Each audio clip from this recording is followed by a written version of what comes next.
Harka fuunee akkam jirtu kabajamtoota hordoftoota keenya oduu gadaa miidiyaa Network wajjin Anmiiltoo Dhugaasaati. Hangafoota oduun eegalla.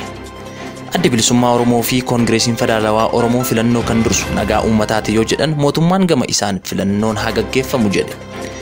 Waraana bilisummaa Oromoo zooniilee garaagaraa waraana goolisituu PP irratti tarkaanfii ilaalessaa fudhachuun du'aaf madoon adabe.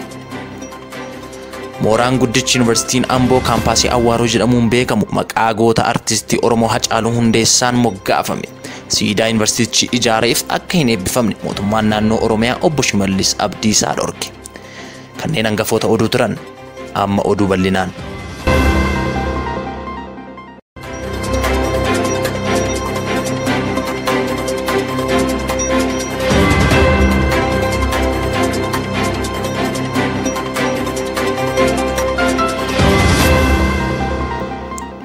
Magaalaa Amboo bakka awwaalcha Hacaaluu Bataskaana Iyyesuusitti yaadannoon guyyaa 80 fi eebbisiidaa gooticha artistii Hacaaluu Hundeessaa uummatni magaalaa Amboo fi namooti affeeraman kumaatamaan bakka argamanitti gaggeeffamee jira.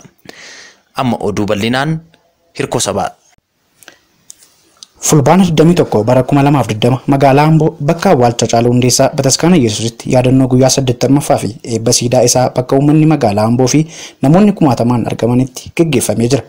Pirezidaantii Yuunivarsiitii Amboo Dr. Taaddasee Qanaa haasaa guyyaa sana taasisaniin oolmaa isaa wanti deebisuu hin jiru. Saba kanaaf nama oolmaa guddaa ooledha jechuun dubbatan. Dr. Taaddasee dabalataanis Yuunivarsiitiin Amboo bara kana maqaa Hacaaluu Hundeessaatiin sagantaa carraa barnootaa tolaa yookaan iskoolaarshiippii jalqabuuf jechuun dubbatanii jiru. Seenetii yookaan seensa Yuunivarsiitii keenya Yuunivarsiitiin Amboo mooraa teekinooloojii yookaan Awwaaroo jedhamuun kan beekamu amma Yuunivarsiitii Hacaaluu Hundeessaa jechuun moggaasneerra jedhan. Kanaan alattis Yuunivarsiiticha keessatti bara darbee kan hundaa'e giddugala aadaa Looreets Dhaggaayee Gabramadiin jalattis gareen muuziqaa tokko maqaa Hacaaluutiin akka hundaa'u himan. Sagantaan barnootaa tolaa yookaan iskoolaarshiippii maqaa Hacaaluun laannu barumsa digirii jalqabaatii hanga PhD kan kenninu ta'uusaaf sagantaawwan dorgommii fuula duraattis akka jalqabnu jechuudhaan himan Dr. Taaddaseen.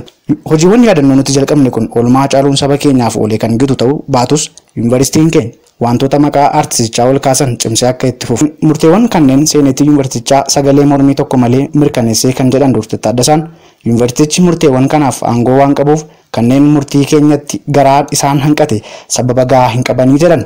Maqaa kaampaasii keenyaa maqaa Hacaaluutiin moggaasuu keenya namoonni morman maalirraa akka kaanii akka ta'es naaf hin galu. Namoota seenaa hojjetaniif maqaan akkanaa moggaasuu waanuma barame biyya keenyatti maqaa yuunivarsiitii guutuun maqaa namootaan ni moggaasu. Nuti immoo waan goone kanaaf taayitaa ni qabnaa jedhan. Gama biraatiin Yuunivarsiitiin Amboo kanaan dura kaampaasii isaa Gudar jiru maqaa gooticha Oromoo Maammoo Mazammiriin moggaasuun isaa ni yaadatama. Siidaa artist Hacaaluu Hundeessaa Yuunivarsiitiin Amboo ijaare akka hin eebbifamne obbo Shimallis Abdiisaa dhorkan.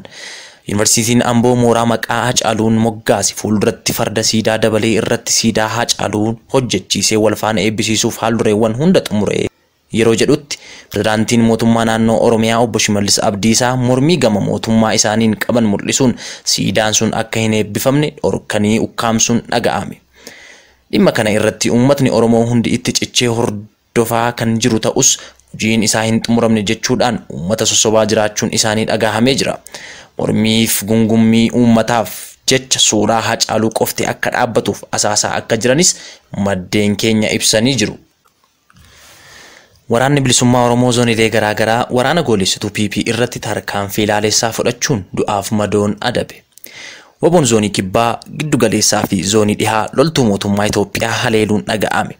Fulbaana 21 godina Gujii Bahaa aanaa Gumii Eldelloo ganda Soqolii Caffaa iddaatti kaambii yookaan mooraa waraana mootummaa Itoophiyaa irratti haleellaa gaggeesseen hedduu ajjeesuun kaan madeessuun himame. Haaluma wal fakkaatuun waraanni bilisummaa Oromoo zoonii giddu galeessaa Oromiyaa kaaba lixa Shaggar ona Abunaa Gindabarat ganda Gooroo Baatee keessatti fulbaana 22 halkan sa'a 4 akka Itoophiyaatti toota mootummaa Itoophiyaa irratti tarkaanfii fudhateen 10 yoo ajjeesu 6 madoo gochuun akkasumas meeshaa qawwee AKM 2 hidhannoo guutuu waliin yoo booji'uu beekame. Ittuma fufuun gootichi waraana bilisummaa Oromoo zoonii dhihaa fulbaana 21 godina Qeellam Wallaggaa ona Daallee Waabaraa bakka Akaakii jedhamutti tarkaanfii waraana mootummaa irratti fudhateen 12 yoo du'aan adabu hedduu madoo gochuun beekame. Manni maree bakka bu'oota uummataa walga'ii kibxata kaleessaa taa'een filannoon biyyaalessaa ja'affaa sababa weerara koronaa vaayirasiitiin yeroo hin beekamneef darbee ture akka gaggeeffamu murteesse. Bal'ina oduu kanaaf hirkoo sabaa akka taantu isinii dhiyeessa. Manni maree bakka bu'oota uummataa walga'ii kibxata kaleessaa Fulbaana 22 bara 2020 taa'een filannoon biyyoolessaa marsaa ja'affaa sababa weerara koronaa vaayirasiitiin yeroo hin beekamneef darbee ture akka gaggeeffamu murteesse. Dabalataan weerara COVID-19 to'achuuf jecha sochiiwwan dhorkamanii turan akka eegalaniin akkasumas manneen barnootaa cufamanii turan akka banaman manni maree bakka bu'oota uummataa murteesseera. Manni maree bakka bu'oota uummataa kunis qophiin filannoo akka taasifamu malee filannoo yoom akka eegalu hin ibsine. Kana dura Muummichi Ministeeraa Abiy Ahmed mootummaan filannoo biyyoolessaa akka lakkoofsa Itoophiyaatti bara 2013 keessa geggeessuuf yaada akka qabu dubbatanii turan. Yaadni dhiyaate kunis mormii tokkoo fi namoonni 8 immoo sagalee osoo hin kennin hafanis sagalee caalmaan raggeera. Manni maree bakka bu'oota uummataa walga'ii ariifachiisaa torban darbee Fulbaana 8 bara 2013 taa'een gabaasaa fi yaada Ministeerri Fayyaa haala dhibee COVID-19 irratti dhiyeesse dhaggeeffachuun isaa ni yaadatama. Ministeerri Fayyaa Dr. Liyaa Taaddasaas yeroo of eeggannoodhaan filannoon taasifamuu akka danda'u yaada dhiyeessanii turan. Yaadni kunis akka ilaalamuuf koree dhaabbii dhimma hawaasummaatti akkasumas koree dhaabbii seeraa haqaa fi dimookiraasiif ergeen booda paarlamaatti deebi'ee raggeera. Yaada Ministeerri Fayyaa dhiyeesse hordofee paartileen siyaasaa filannoo dura haal dureewwan guutamuu qaban jiru jechuun dubbataniiru. Filannoon biyyaalessaa sababa weerara COVID-19 yeroo biraaf darbee aangoon mootummaa dheerachuu mormuunis paartileen siyaasaa mormituu furmaata siyaasaa gaafatanii turani. Garuu mootummaan furmaata siyaasaa paartileen mormitootaa dhiyeessan hin fudhanne. Profeesar Mararaa Guddinaa shabboo miidiyaa irratti akka jedhanitti fedhii mootummaa qofaan filannoon hin gaggeeffamu. Waliigaltee biyyaa fedha. Rakkoo filannoo danqu koronaa qofa otoo hin taane rakkoo bal'aatu jira. Dhiibbaan dhaabbachuu qaba. Hidhaan dhaabbachuu qaba. Filannoon gaggeeffamuu qofaan nagaan hin bu'u. Biyya kanaaf ammatti filannoo osoo hin taane marii biyyaalessaatu barbaachisa. Marii biyyaalessaa jechuun ammoo waraana bosona jiru, hooggantoota mana hidhaa jiraniif kanneen biyya alaa jiran dabalata jedhan dura ta'an paartii KFO Profeesar Mararaa Guddinaa. Hayyudureen Abaa'oo Jaal Daawud ibsaa gama isaaniitiin turtii keelloo miidiyaa waliin qabaataniin ammatti waa'ee filannoon ajandaa Abaa'oos kan uummata Oromoos miti.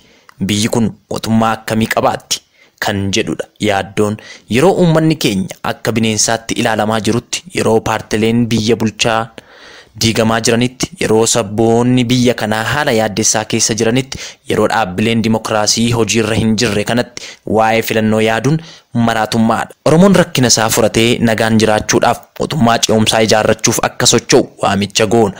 Oromoon akka namaatti mootummaa kana tajaajilee nagaan jiraachuu dadhabe. Oromoo fi Itoophiyaa gidduu lolatu ture ammas jira. Oromoon rakkoo kana hundaarraa furachuuf of qopheessuu qaba. Yoo mariin jiraate haala itti mariitti seennu, yoo lola ta'es haala itti ofirraa baraarru irratti qophaa'uu qabna jedhan. Adda bilisummaa Oromoo gama isaan biyya kana filannoo osoo hin taane mootummaa ce'umsaatu barbaachisa jechuun ibsa dheeraa tumsa isaafis waamicha mootummoota addunyaa garaagaraa of keessatti hammate baasuun ni yaadatama. Kabajamtoota hordoftoota keenyaa oduun har'aaf qabanne kan hangaammaa ture.